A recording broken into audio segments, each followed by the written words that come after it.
Saatnya Anda menyaksikan Kompas Bisnis, Saudara, bersama saya, Ian Rahman. Saudara, Kementerian Sosial tengah bersih-bersih data penerima bantuan sosial dan juga bergerak cepat untuk memproses penyalurannya. Kementerian Sosial akan menindak tegas dengan mencoret para pelaku judi online dari daftar penerima manfaat.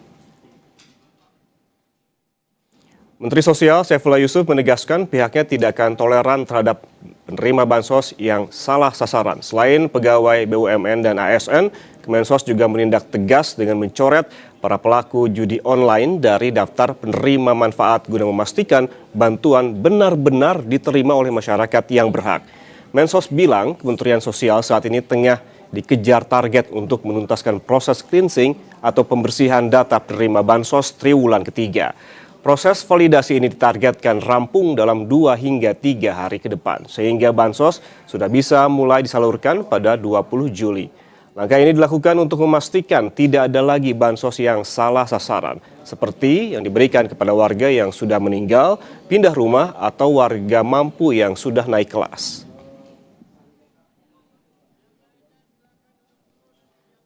Ya, bansos untuk triwulan 3 sedang kita proses. Kemarin kita sudah dapat data terbaru dari BPS, sekarang sedang kita cleansing, insya Allah dalam waktu 2-3 hari ini sudah selesai, dan setidak-tidaknya tanggal 20 nanti sudah mulai disalurkan. Yang masuk negatif list ya sudah tidak salurkan lagi, misalnya yang judul gitu ya, yang ASN, yang BUMN, yang pegawai BUMN, ini kan kita konsolidasi terus itu. Yang negatif list kita keluarkan semua, ya ini terus kita lakukan, dan yang naik kelas juga enggak, yang salah sasaran juga enggak kita salurkan. Ini kalau datanya terus dari daerah masuk terus, tentu data kita akan makin akurat. Sementara itu, Saudara, pemerintah Provinsi Jawa Barat mulai memeriksa 2.663 ASN yang diduga bermain judi online. Data ini diperoleh dari laporan PPATK. Kepala Badan Kepegawaian Daerah Provinsi Jawa Barat, Dedi Supandi, mengatakan ribuan ASN ini diperiksa satu persatu berdasarkan dari hasil pencocokan data dari PPATK. Dari 2.694 data yang diberikan PPATK, 31 diantaranya tidak valid usai dilakukan pengecekan ulang. Untuk menangani kasus ini, pemerintah Provinsi Jawa Barat membentuk tim gabungan yang terdiri dari BKD, Inspektorat, dan Biro Hukum. Berdasarkan pemeriksaan, akan ada sejumlah sanksi bertingkat yang dapat dikenakan kepada ASN yang terbukti bermain judi daring. Mulai dari penundaan kenaikan gaji berkala hingga pemutusan kontrak atau pemberhentian sebagai ASN. Inspektorat menerima data dari PPATK dan juga kita setelah membentuk tim dari unsur pengawasan, Inspektorat, unsur kepegawaian, BKD, termasuk juga analis hukum. Dari data 2.694, sesungguhnya ada data yang invalid.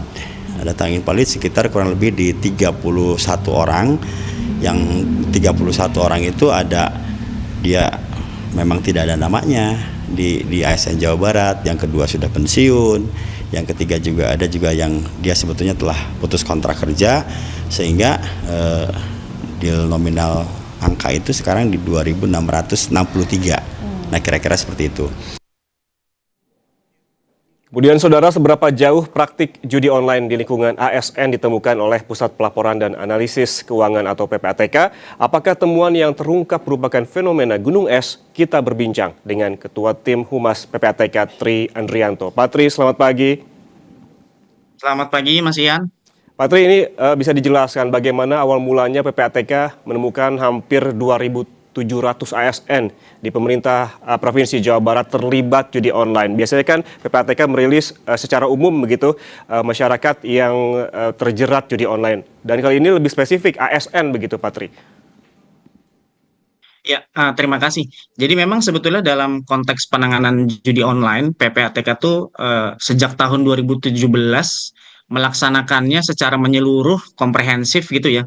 Tidak ada sasaran spesifik terkait profesi tertentu, wilayah tertentu, dan sebagainya.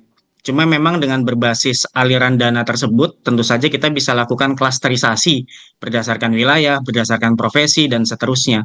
Dan dari sinilah kita menemukan temuan sejumlah ASN yang memang terindikasi bermain judol.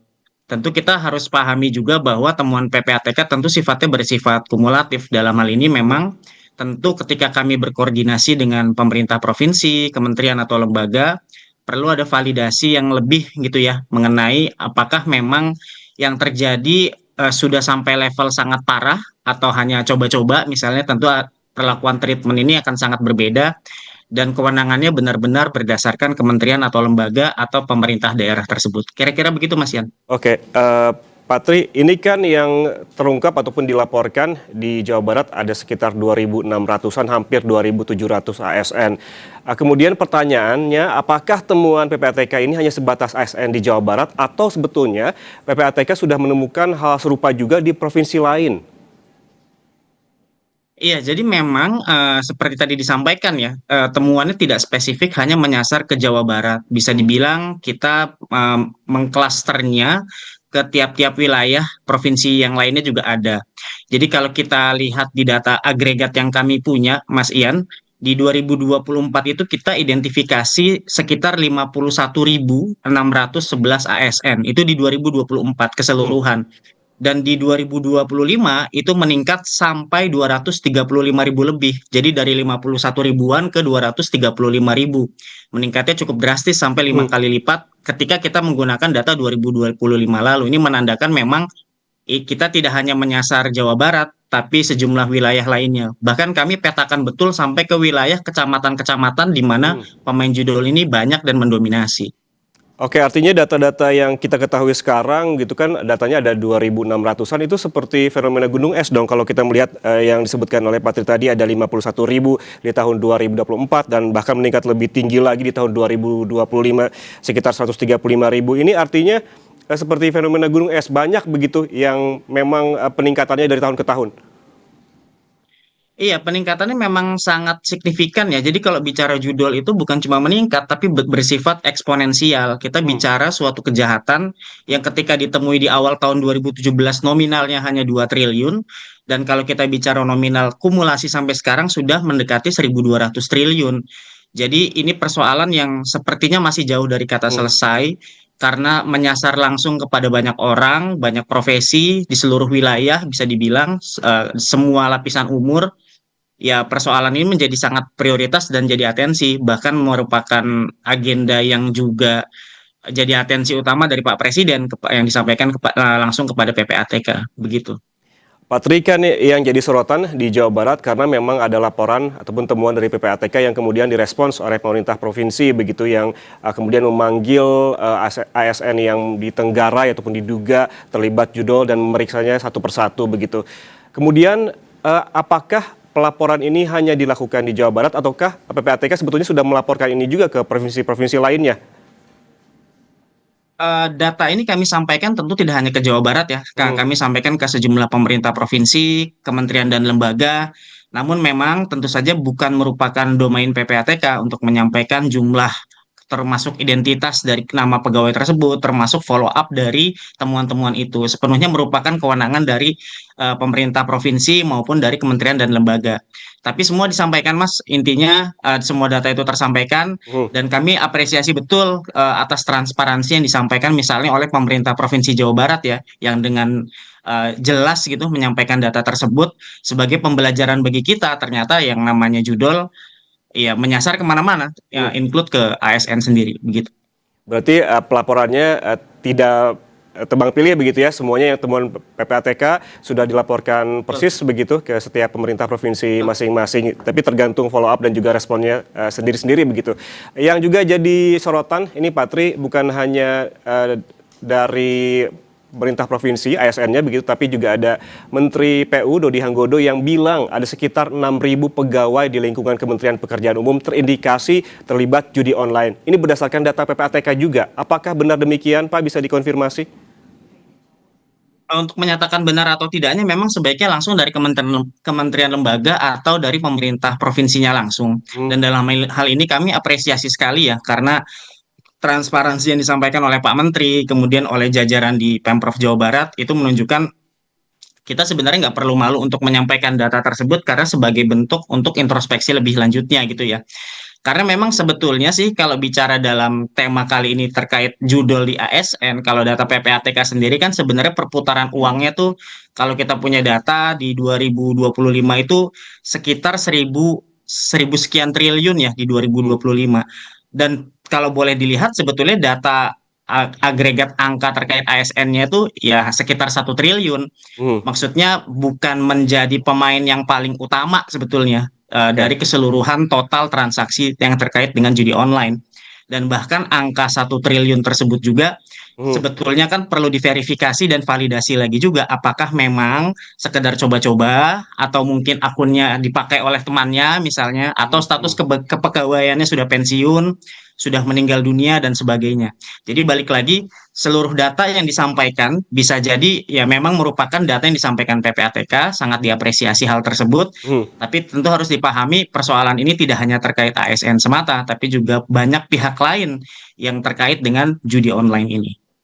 Oke, tadi Patri sempat menyinggung juga soal nilai transaksi begitu. Apakah bila dihitung-hitung berapa sih total nilai transaksi judi online yang dilakukan oleh para ASN ini dari tahun ke tahun? Apakah juga ini sama persis begitu dengan kenaikannya tadi secara umum? Apakah kenaikan nilai transaksi judi online ASN ini juga meningkat dari tahun ke tahun? Namun kita bahas usai jeda. Pak, tetaplah bersama kami di Kompas Bisnis.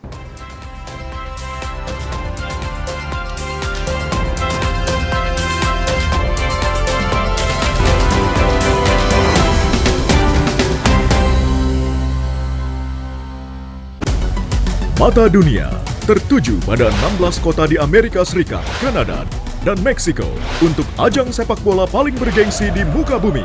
Ikuti update informasinya, prediksi dan rangkuman hasil pertandingan, taktik dan strategi para timnas, pemain, atmosfer supporter, hingga cerita menarik di balik pertandingan. Sapa Amerika setiap hari pada program-program berikut live di Kompas TV. Cari yang hijau. Ini dia Indomie goreng cabe hijau. Indomie goreng cabe hijau dengan cabe hijau asli. Lebih pedas, sas, lebih gurih, rih. Ada yang baru, porsi jumbo, bikin semua jadi heboh. Pedas gurihnya makin bernyali, bikin pengen lagi dan lagi. Indomie goreng cabe hijau, hijaunya dicari-cari, pedas gurihnya makin bernyali. Sakit kepala? Minum Panadol Extra, satset dan efektif, redakan sakit kepala dan berbagai nyeri mengganggu. Agar bisa lolos sudah lagi kegiatanmu. Baru, isi 4, harga terjangkau. Kopi hits nomor 1, ya Top Coffee Gula Aren. Gak cuma FOMO-FOMOan. Kopi, susu, gula aren, ngeblend. Kopinya nendang. Gula arennya legit. Top Coffee Gula Aren. I told you so. Favorit semua dari Wingsu.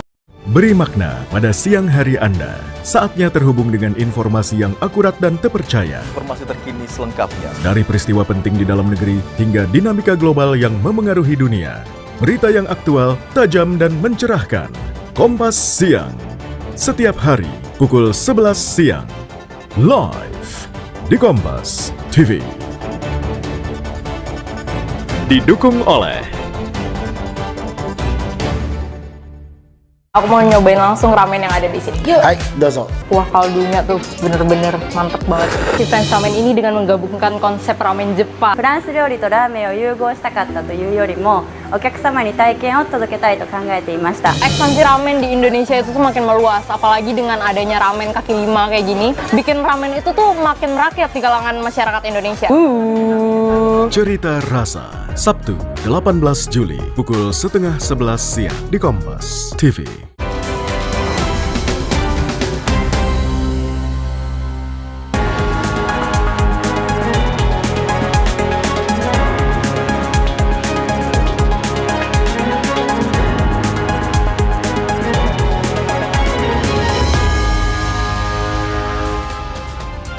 Saudara, kita lanjutkan pembahasan soal ribuan ASN yang terjerat judi daring bersama Ketua Tim Humas PPATK Tri Andrianto. Pak Tri, tadi ada pertanyaan terkait dengan nominal ataupun nilai transaksi. Apakah sudah bisa dihitung berapa total nilai transaksi judi online yang dilakukan para ASN ini dari tahun ke tahun?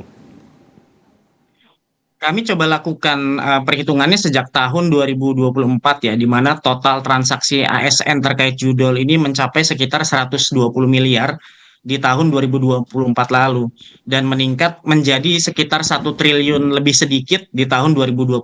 Jadi peningkatannya memang cukup signifikan ya, dari 120 miliar ke 1 triliun agregasinya. Sementara untuk 2026 kami masih lakukan penghitungan data secara lebih optimal gitu ya, secara lebih terkini karena masih berproses terus.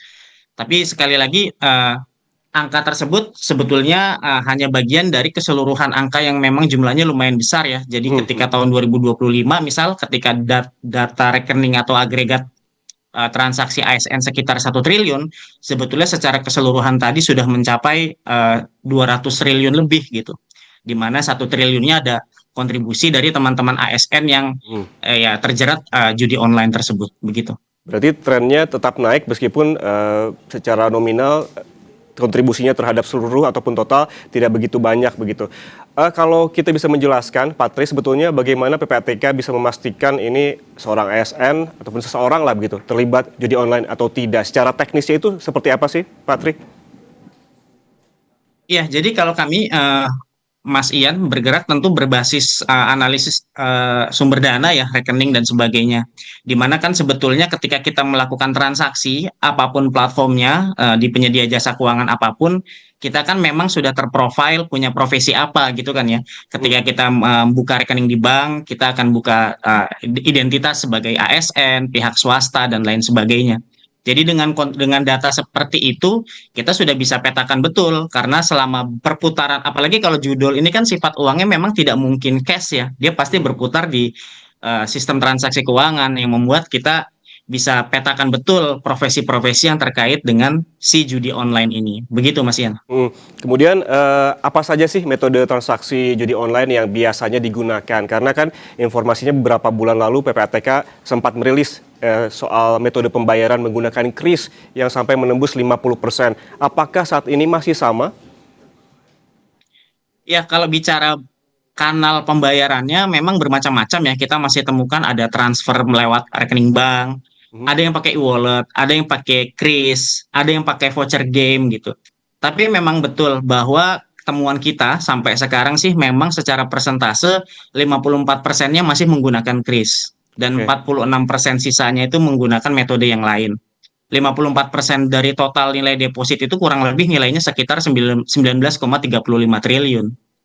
Oke, kalau kita melihat juga soal metode pembayaran, apakah artinya ini kerjasamanya harus semakin meluas dengan perbankan? Ya, tentu aja dengan seluruh pihak ya, karena prakteknya nggak cuma dengan perbankan. Tadi disebut ada e-wallet, ada pakai voucher game, bahkan ada pakai kris dan sebagainya.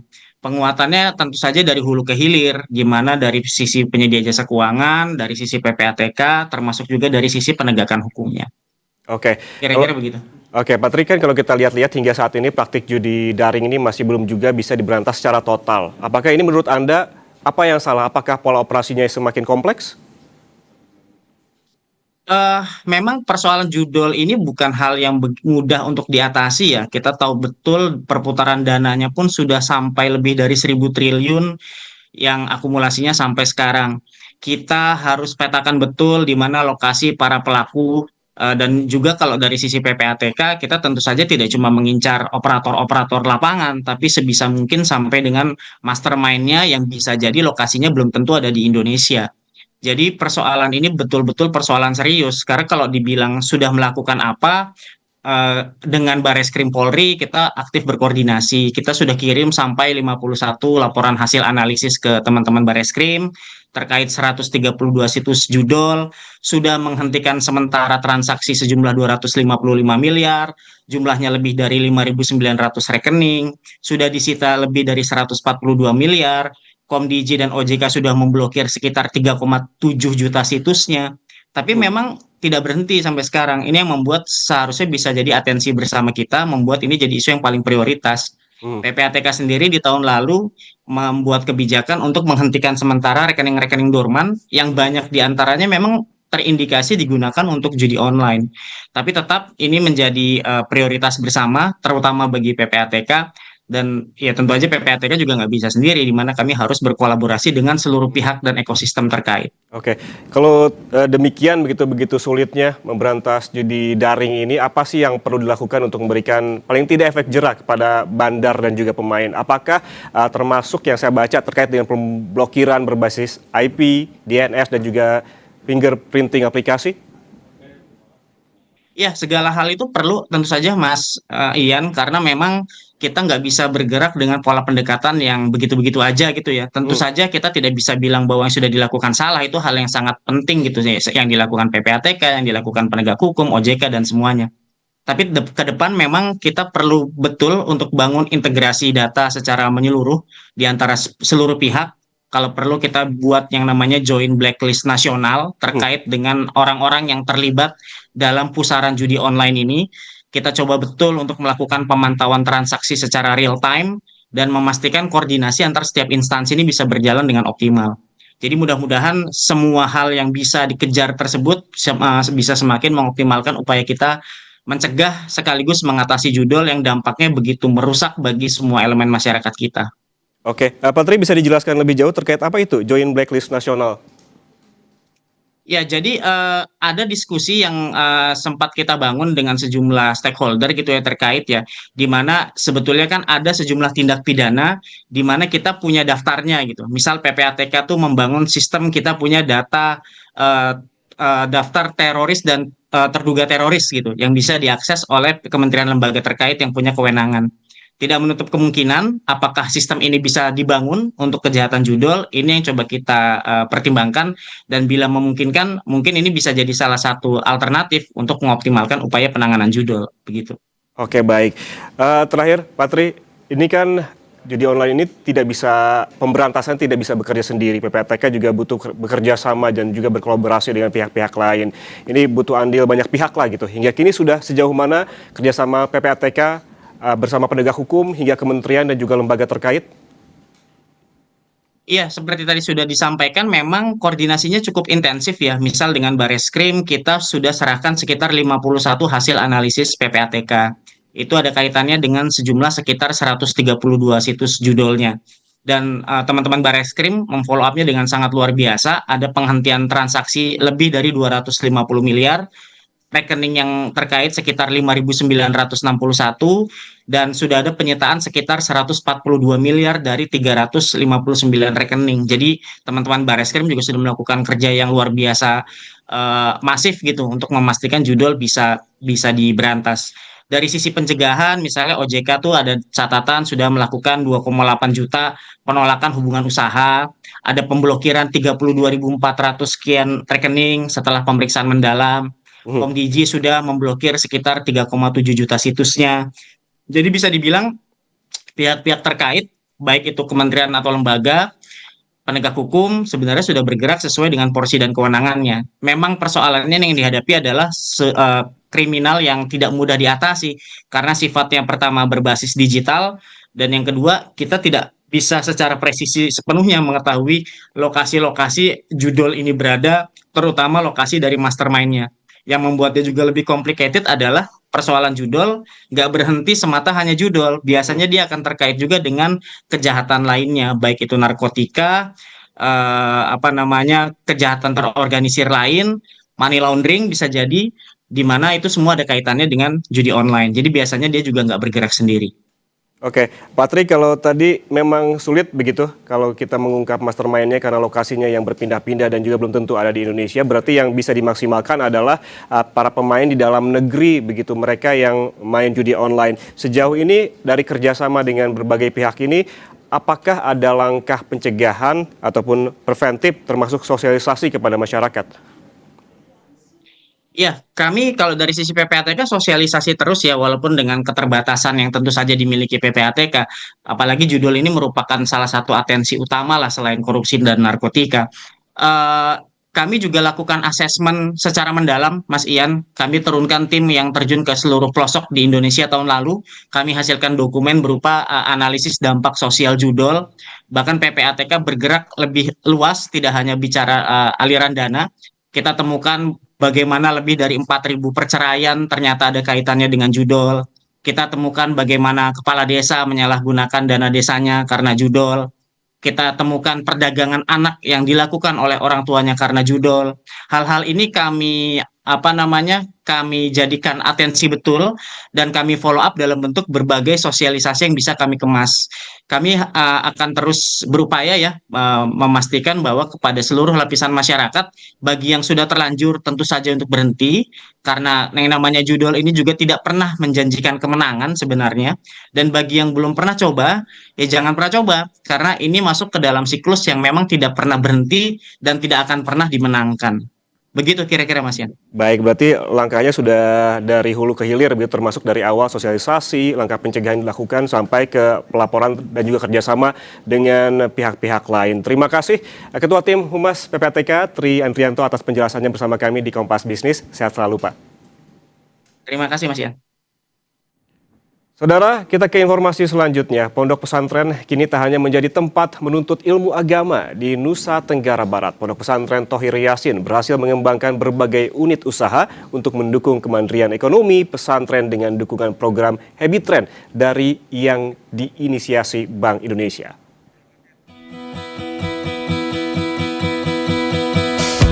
Berdiri sejak tahun 1991, Pondok Pesantren Thohir Yasin di Lombok Barat terus mengembangkan usaha produktif di berbagai bidang, mulai dari pertanian, peternakan, perdagangan, hingga rumah potong unggas. Hasil usaha tersebut dimanfaatkan untuk mendukung operasional pesantren, pembangunan sarana pendidikan, serta membantu pembiayaan santri dari keluarga kurang mampu. Alhamdulillah. Jadinya kita bercita-cita, berinisiatif ingin untuk menjadi